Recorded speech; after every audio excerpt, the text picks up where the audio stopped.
I won't stop until I win. The sun was just beginning to rise over the quiet town of Ridgewood, casting a golden glow on the empty streets. It was 5 a.m., and while most people were still in bed, 17-year-old Daniel Carter was already out, running. His breath came in short bursts. His legs ached, but he pushed on. He had a goal, a dream, and nothing was going to stop him. Not fatigue, not pain, not doubt. Daniel wasn't born a champion. In fact, for most of his life, he had been the underdog. He wasn't the fastest kid in school, nor the smartest, nor the strongest.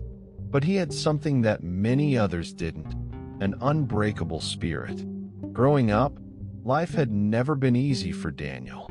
His father, a factory worker, had walked out on the family when Daniel was only 12, leaving his mother to raise him and his younger sister, Emily, alone.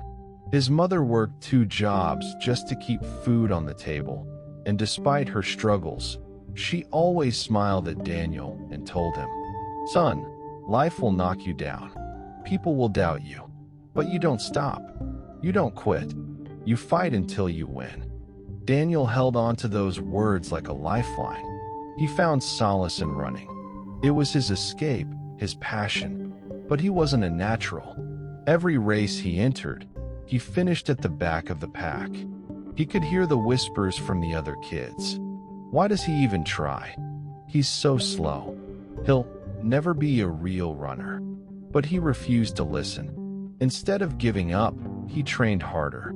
He ran every morning before school and every evening after finishing his homework. One day, Daniel entered a local 5K race.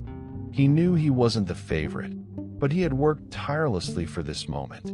As the race began, he kept up with the pack, but soon his legs burned and his breath grew ragged. He could hear the old voices in his head telling him to stop. Then he thought of his mother, of Emily, of how they struggled every day just to survive. He clenched his fists and pushed forward. Step by step, he overtook one runner, then another. With one final burst of energy, he crossed the finish line in 3rd place. It wasn't first, but it was proof he was improving. He was getting stronger. With this new fire in his heart, Daniel set his sights on the National Track Championships. Winning there meant a scholarship, a chance to change his family's life.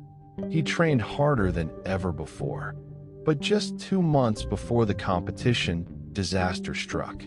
His mother fell seriously ill and was hospitalized. Medical bills piled up, and Daniel had to take on extra shifts at a local grocery store to help with expenses. Training became secondary. Some days, he was too exhausted to run at all. His coach noticed and pulled him aside. "Maybe next year, Daniel. You need to take care of your family first. You're not ready. It's okay to quit." Daniel clenched his fists. Quit? No, that word didn't exist in his dictionary. He knew his mother wouldn't want him to give up. So he did what he always did. He kept going. He trained in the dead of night after his shifts. He ran in empty streets under flickering streetlights. He lifted weights at home with old buckets filled with rocks. His body was exhausted, but his heart refused to break. He wouldn't stop until he won. The day of the national championship arrived. Daniel stood at the starting line, his heart pounding in his chest. Around him were the best runners in the country, strong, confident, and experienced. He took a deep breath and looked into the stands. There, in a wheelchair, sat his mother, weak but smiling. His little sister, Emily, stood beside her, waving a homemade sign that read, "Run, Daniel, run."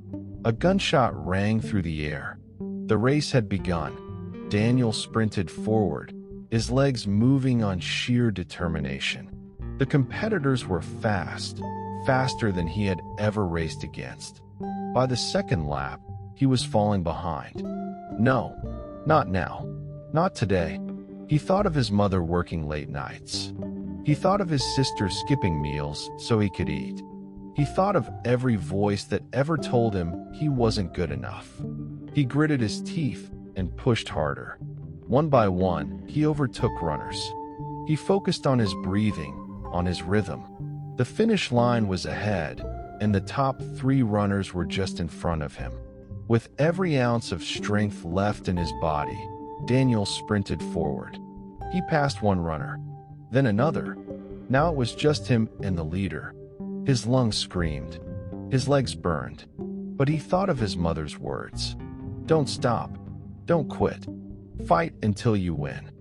With a final, desperate surge, he threw himself forward across the finish line. Silence. Then, cheers erupted. Daniel collapsed to his knees, gasping for air. He had done it. He had finished first place. He was the national champion. Tears streamed down his face as he looked into the crowd. His mother was crying. His little sister was jumping up and down. He had won, not just the race, but against every doubt, every hardship, every voice that told him he couldn't.